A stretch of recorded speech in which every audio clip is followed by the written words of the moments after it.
And then this wonderful ring pull. That's another thing that we noticed where rings, swag, or pendant type pulls, we had a little bit of a hole in our market for that particular type product. You know, in your vanity area or in your door chest or again on that kitchen island, your nightstands, your powder rooms. You know, you want something that's a little bit different, but it needs to be very similar. So these guys playing with our finishes that are popular within our line.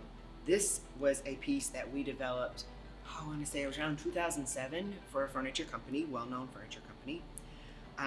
The inspiration for their product developer was David Yurman's iconic cable bracelet.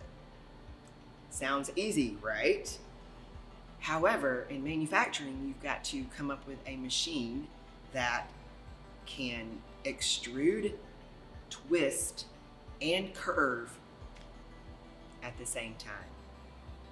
So that's initially what we done. We actually built a machine that did this process for us many moons ago.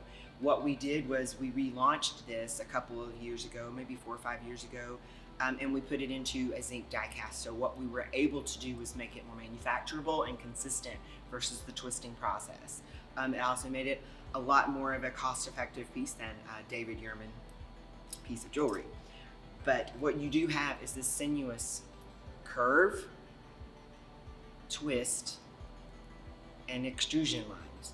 So it is, I think, just a fantastic, beautiful piece of hardware.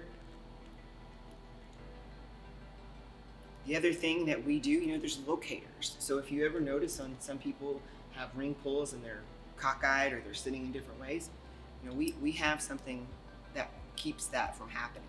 So you can imagine it on your, you know, grand door chest or whatever, and you've got these pieces on there. They're not twisting, that people are not going to move them around. But that is in our satin nickel, matte black, and our BGB, which is our beautiful brushed golden brass.